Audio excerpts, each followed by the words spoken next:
Em 1727, poucas semanas antes de sua morte, um dos homens mais famosos da época está ocupado queimando caixas cheias de seus manuscritos. O que poderia haver ali para ele querer destruir tão desesperadamente? A data da batalha final? Os ingredientes da pedra filosofal? Talvez até a chave da vida eterna? Esse homem foi o pai da ciência moderna. Ele descobriu os segredos da gravidade, mas parece que maçãs caindo não estavam no topo de sua lista de prioridades. Ele passou a vida estudando secretamente a arte milenar da alquimia, códigos na Bíblia e o momento do fim do mundo. Ele era capaz de ser absolutamente centrado em alguma coisa e obcecado. Ele era uma figura grandemente contraditória. Por que tanto segredo? E o que ele tinha a esconder? É o que vamos saber ao abrirmos os arquivos confidenciais de Sir Isaac Newton.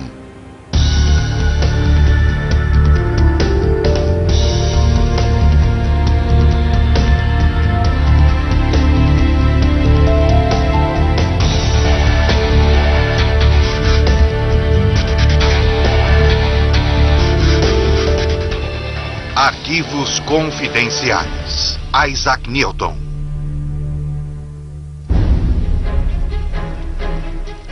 Destruir seus manuscritos antes de morrer foi o último ato da vida de segredos de Isaac Newton. Para descobrir o que ele queria esconder tão desesperadamente, precisamos voltar aos seus dias de juventude. O ano é 1661. Com 18 anos, o jovem Isaac Newton deixa sua casa para cursar a Universidade de Cambridge. Rob Iliffe passou mais de 25 anos estudando os manuscritos de Newton. Em dado momento, no início de 1664, ele assiste a palestras matemáticas de Isaac Barrow. E fica bem claro que, mesmo tão moço, ele é capaz de fazer pesquisas totalmente independentes e originais. Em 1665, a peste negra é uma epidemia espalhando-se a partir de Londres. Newton deixa Cambridge e viaja 160 quilômetros para o norte, para Woolsthorpe, procurando proteção em casa de sua família. Durante os 2 anos que passa ali, ele inventa o cálculo, faz grandes descobertas sobre a natureza da luz e a fatídica maçã supostamente cai, fazendo-o criar a teoria da gravidade.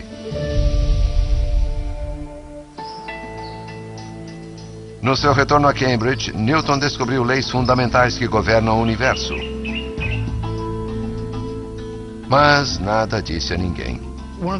Uma das coisas interessantes sobre Newton é que ele faz uma obra importantíssima e depois é capaz de largar os papéis debaixo da cama e esquecê-los.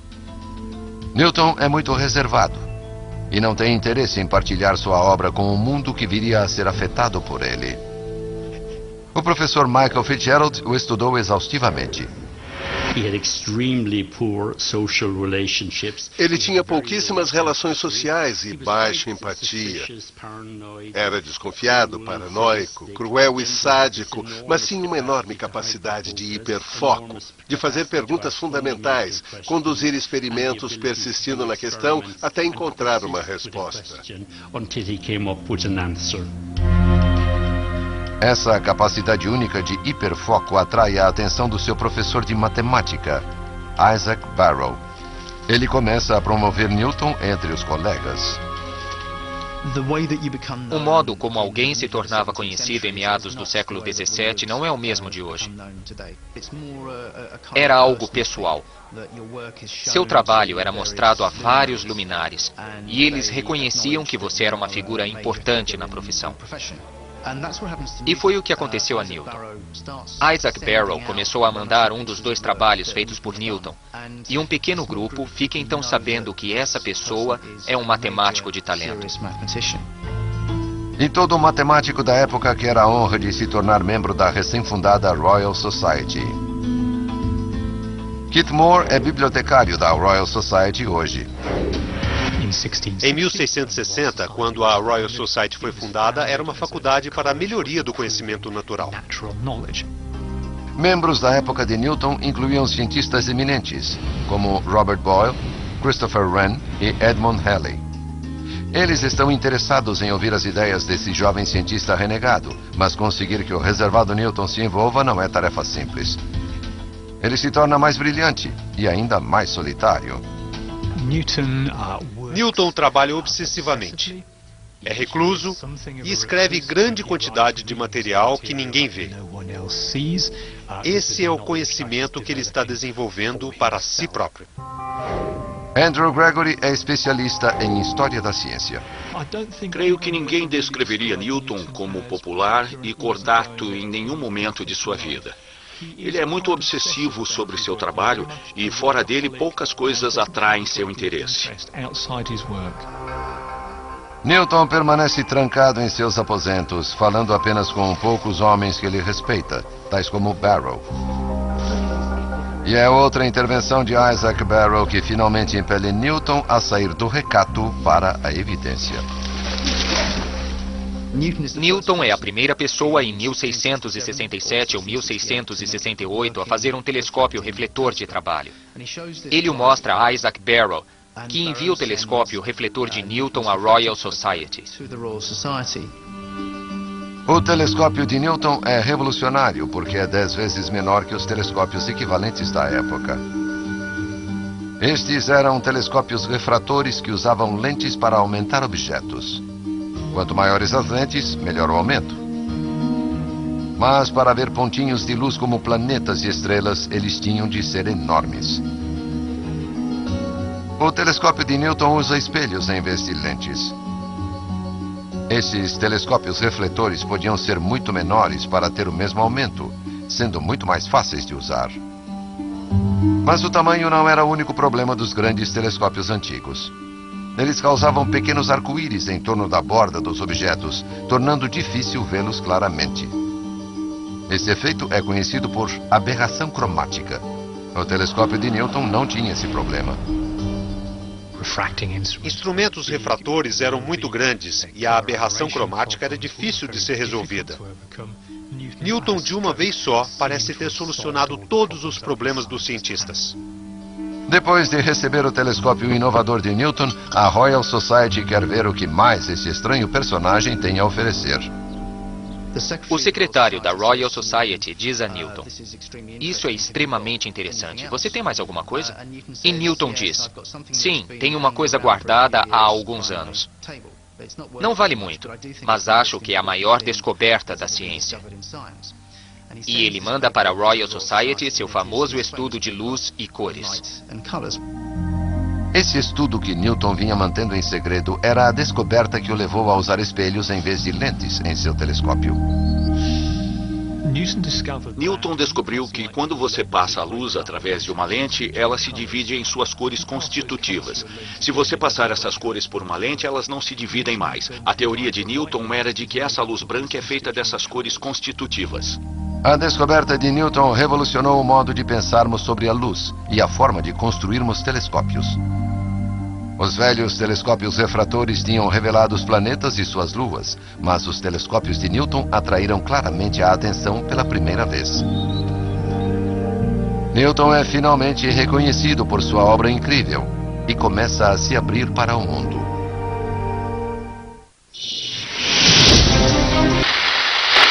Continuamos assistindo Arquivos Confidenciais no Nat Geo. Então chega Robert Hooke. Cientista talentoso por direito, ele é o curador de experimentos na Royal Society. Robert Hooke é, digamos, a estrela da Royal Society. E não tem motivo para pensar que deixaria de sê-lo. Até que em 1672 a Royal Society recebe esse estudo de um obscuro professor de matemática em Cambridge. E Hooke imediatamente percebe que há um problema. Robert Hooke é uma figura popular nos círculos da Coffee House, a melhor forma de promover suas ideias científicas na época. A cultura das coffee houses era ciência no tipo de contexto que podia ser debatida em público entre grupos de indivíduos de mentes iguais. Eles se reuniam em coffee houses e trocavam ideias sobre o mundo. Era um fórum público e não necessariamente o lugar onde Isaac Newton se sentiria confortável, creio eu. Robert Hooke lê a teoria da luz de Newton e descobre que ela conflita com o seu próprio entendimento de como a luz funciona. Ele escreve uma crítica contundente sobre o estudo de Newton que é discutida entre os membros da Royal Society. O secretário da sociedade decide então voltar atrás com Newton, que fica furioso. Hooke realmente aborrece Newton bem no início de seu relacionamento pela natureza de sua resposta.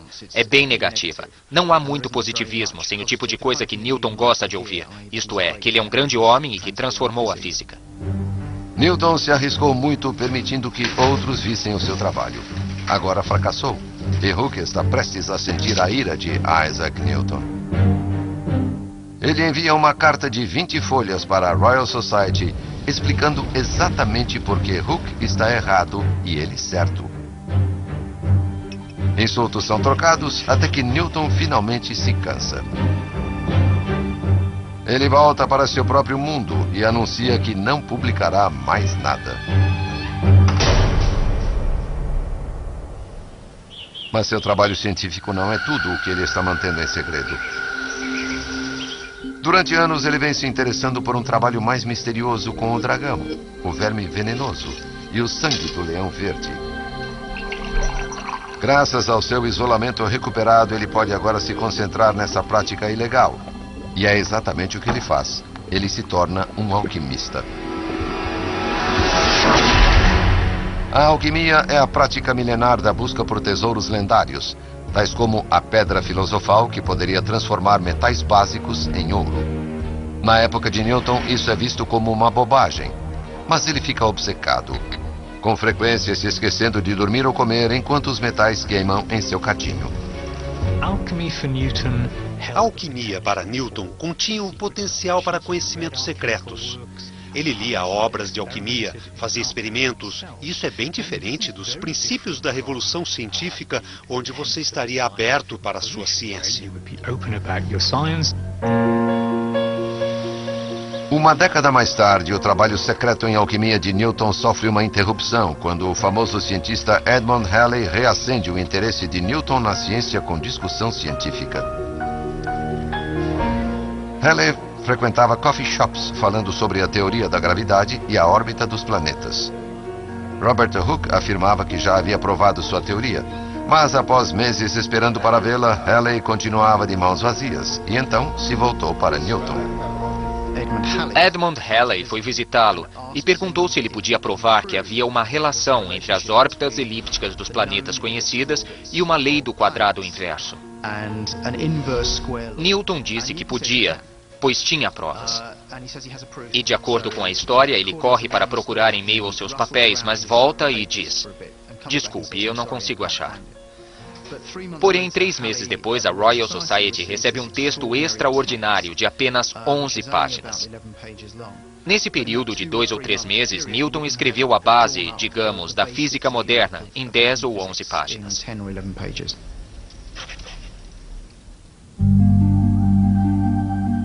Halley encoraja Newton a liberar essas páginas oficialmente, transformando-as em um livro, para que o mundo soubesse o que ele havia feito. Sua lisonja faz com que Newton publique sua teoria da gravitação, assim como outras leis, descrevendo como o mundo funciona em seu maior manuscrito científico, o Principia Mathematica, em 1687. O Principia é apenas um livro, mas que livro! Um dos melhores, uma das maiores obras científicas já publicadas e um dos livros mais importantes culturalmente já impressos. Creio que finalmente as pessoas reconheceram o Principia Mathematica, sua grande obra como base da ciência moderna.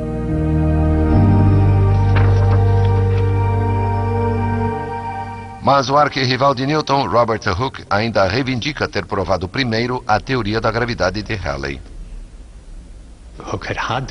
Entretanto, Hooke achava que não podia usar a matemática para explicar adequadamente o que acontecia nos movimentos planetários. Então Newton pegou essa ideia e aplicou a ela um tratamento rigorosamente matemático. Newton dispensa a contribuição de Hooke. Newton ficou absolutamente furioso. Ele tinha dado a Hooke algum crédito ao escrever o Principia, Mas devido à arrogância e ao orgulho de Hooke, ele resolveu apagar as referências a ele, com exceção de duas. Mas em 1703, Robert Hooke morre. A vida de Newton mudou da noite para o dia. Ele publica outro grande trabalho, um follow-up de seu primeiro artigo sobre ótica 30 anos após a pesquisa original. Após a morte de Robert Hooke, Newton domina as atas da Royal Society durante os anos seguintes até sua morte, em 1727. Mas alguns especialistas acham que há mais que apenas Robert Hooke nos segredos de Newton. O professor William Newman é um importante especialista no trabalho alquímico de Newton. Em 2010, Newman fez uma descoberta que o convenceu de que as teorias sobre a luz de Newton foram inspiradas por seu trabalho em alquimia. Como Newton pensava na luz como uma composição de glóbulos materiais, como ele chamava, era algo perfeitamente natural e óbvio pensar em analisar a luz da mesma forma que alguém analisaria de substâncias químicas. Se Newton quiser manter sua reputação, o segredo é essencial. A alquimia de Newton é algo que a maioria das pessoas teria achado fraudulenta. Elas imaginariam por que motivo ele trabalhava tanto em algo que quase todos pensavam ser obra de falsificadores e idiotas. Newton se interessava por essas coisas. Bem, ele ainda era uma figura eminente e acho que seria considerado esquisito. Confidenciais no Nat Geo. O fato de um dos cientistas mais famosos do mundo ser um ávido alquimista parece uma enorme contradição. Mas as contradições não terminam aí. Newton tem um interesse ainda mais surpreendente. É obcecado por códigos secretos e profecias da Bíblia. E isso poderia lhe custar o emprego, ou mesmo sua vida. Nos últimos 20 ou 30 anos, temos uma imagem de Newton que está muito interessado em ideias religiosas. Ele decide que vai fazer pela teologia o que ele fez pela matemática e pela física. E como protestante radical, passou no protestantismo normal radical por algo muito anormal. Ele precisa passar 5 ou 6 horas todos os dias em estudos religiosos. Ele escreve mais sobre as escrituras do que sobre ciência e alquimia combinadas. A obra de Newton sobre estudos bíblicos é o exame dos primeiros textos religiosos e sua dissecação. Ele tem uma mente analítica e gosta de examinar os registros da Igreja e a Bíblia. Newton é particularmente obcecado pelo Livro das Revelações e crê que ele contém informações secretas sobre o fim do mundo. Para Newton, existem pessoas, incluindo ele mesmo, que conhecem a verdade e são sempre perseguidas. Às vezes martirizadas, às vezes exiladas e às vezes têm de manter sua obra em privacidade. Mas no final, quando chegar o dia do julgamento final, essas pessoas herdarão a terra. Nos campos da ciência aparentemente não relacionados, da alquimia e teologia, Newton aplica a mesma busca obsessiva para a verdade de cada um. Com exceção de 2 ou 3 pessoas, durante a vida de Newton, ninguém sabe o que ele pensa e em que ele acredita. Newton está convencido de que a ele apenas foi dado o dom de descobrir os mistérios do universo, seja através da ciência, da religião ou da alquimia, e mantém um manto de segredo sobre as três. Mas deve ter havido alguma coisa que Newton queria mais que tudo esconder e que levou para o túmulo.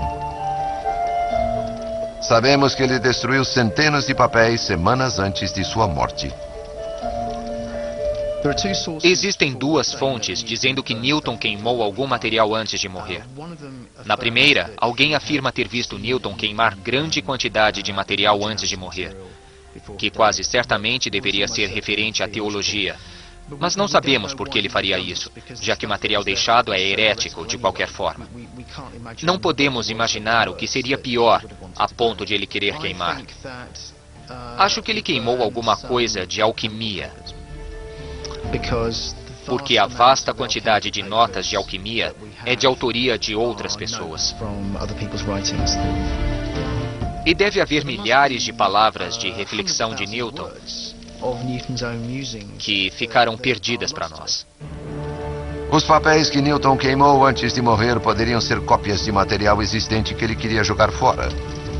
Mas, dado seu interesse em alquimia e teologia, alguns pesquisadores suspeitam de alguma coisa mais bizarra. Hoje, esse ato desafiador pode parecer extremo, mas o professor Michael Fitzgerald acredita que foi impulsionado pelas condições de Newton. Tenho 100% de certeza de que Isaac Newton tinha a síndrome de Asperger. A chave dessa condição apresenta-se por fraco relacionamento pessoal, empatia fraca, olhar fixo, problemas para entender expressões faciais e corporais, e seu portador tem comportamento repetitivo. Ele escrevia palavras sem cessar. Estas não são páginas de uma obra, mas com frequência milhares de palavras que ele escrevia do nada. Fitzgerald descreve outras características que ele vê em gênios com Asperger. Eles têm interesses muito limitados, tornam-se obcecados por alguma coisa e insistem nela até vencer o prêmio Nobel. Creio haver muitas provas independentes de que Newton chegou ao seu próprio limite continuamente e que tinha um comportamento confuso, sendo capaz de se concentrar profundamente e ficar obcecado por alguma coisa que estivesse fazendo. Fitzgerald também acredita que Albert Einstein e Charles Darwin mostraram sinais da síndrome de Asperger. Se Newton tem Asperger, seu cérebro trabalha diferentemente daquele de uma pessoa comum. Minha forma de descrevê-la é como se existissem 12 computadores no cérebro operando independentemente uns dos outros. Eles não têm ligação, não estão integrados como em uma pessoa neurotípica ou comum. Esse intenso processamento local pode funcionar de modo bem superior a um cérebro integrado.